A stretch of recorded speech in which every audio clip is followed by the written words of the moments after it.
Good morning, everyone. Our risk project was to develop a reliable, transparent and user-friendly assurance scheme for gluten-free oats using distributed ledger technology. The team we assembled to assist here were Paul, that you've just met from SRUC, Hannah, who will be speaking to us later from SRUC and Wallop Services, and Andrew Booth and myself from Oat Company Scotland. Can I get the next slide, please? No, that's the one we're on, 3, that's great. In 2019, Andrew and Debbie Booth and my wife, Jill, and I formalised a long-standing friendship and business arrangement by forming Oat Company Scotland. The mill is based at Ennerfield, near Ellen in coastal Aberdeenshire, and from a latitude point of view, that puts us on the 57th parallel north, along with, unbelievably, Kodiak Island in Alaska. However, oats flourish in the pure, harsh nature of the north. Our short, intense summers nurture the oats, and cold winters help by our coastal location, and strong winds effectively repel pests, creating the perfect environment for a healthy crop of oats. We are a new company, but we have a very long history. In fact, my great-great-grandparents grew oats on the site of the Oat Company mill, and my grandparents had a contract threshing mill that toured the county, threshing oats for farmers in the early 20th century. We all have constants in our lives, and one of mine is unfortunately oats. I am an oat nerd, and I don't ever remember our family not growing oats. I purchased Damsa Craigie Farm in 2008 and initially converted it to organic, growing gluten-free organic oats for home and export. However, as time progressed, I became increasingly interested in regenerative agriculture. We would build the biodiversity, the soil health, and return to conventional gluten-free, but taking with us many of the interesting lessons that we learned from organic production. Today, Oat Company Scotland's family growers own 2,000 hectares of land. All this is managed on a day-to-day basis by my fellow director, who you'll hear from shortly, Andrew Booth. Our dedicated gluten-free mill, which is Scotland's only dedicated BRC accredited mill and one of only 2 in Scotland, has the current capability to process this production and capacity to upscale if required. For the next slide, please. So, as Charlie alluded to, we do the day-to-day management, so all of our 2,000 hectares is all precisionally farmed, soil tested. This enables accurate applications of seed and nutritional requirements to optimize plant health while protecting the environment.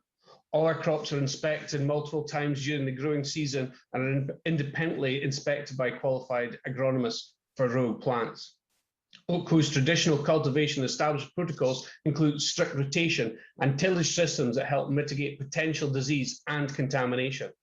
Our location, as Charlie mentioned, and with our intense summers nurturing plant health and growth. Our crop husbandry optimizes plant health, again, by safeguarding the environment. You'll see that we are dedicated to our oats, so there's no surprise that we have machinery and storage dedicated to gluten-free oats and cover all of our gluten-free crops, and all of other equipment and buildings are rigorously cleaned down before and after use. All our clean down protocols are now documented, photographed, with this evidence stored in our distributed ledger, along with the results of even gluten-free swab testing of our combines. All of our oats are dried in dedicated biomass dryers. Can I have the next slide, please?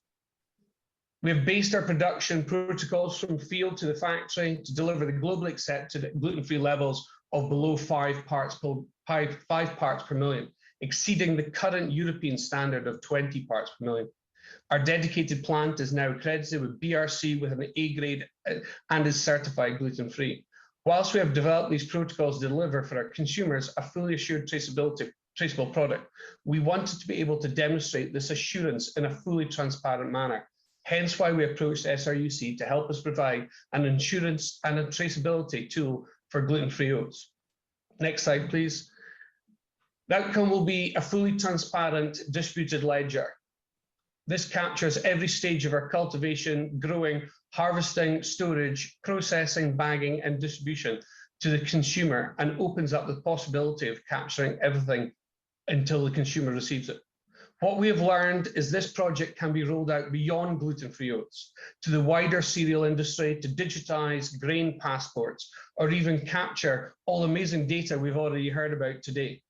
The access of this information can be decided by us, so even commercially sensitive information can be held in the same database. I'll now hand over to Hannah. Thanks. Next slide, please, Clem. So you have 2 minutes left, Hannah. Thank you. So we used a multi-party private permissioned distributed ledger network to enable us to secure the data, but also to make it transparently available to different parties in that network. Next slide, please. What we needed to do was think about which data we could digitize. So Charlie and Andrew have described all those fantastic processes and steps. And what we did was at first just work together on spreadsheets to make the logic of what needed to go into the ledger through time and which bits of digital data we could collect and pull through. Next slide, please. So the ledger made some data private that only the verifiers could see, only the farmers could see, and some data public. And you can use that QR code with your phone's camera to see what data we made available public, as well as keeping some data private just for the verifiers to see as well. And the story of that proof of concept and that app had a great impact. We got international coverage by the BBC, some national newspaper coverage, and some regional and sector stories as well. Next slide, please.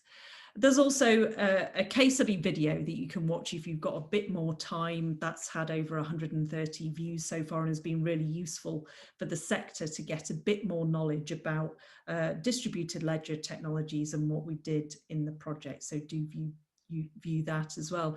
And thanks. Final slide, please. So in terms of future developments, we want to get digital data directly from the farm management systems, from sensors in the fields or in the processing plants. And we're thinking about expanding the data gathering across the whole supply chain as well, and thinking about gathering carbon and environmental data, which is the other type of data that we see consumers being particularly interested in. Thanks very much.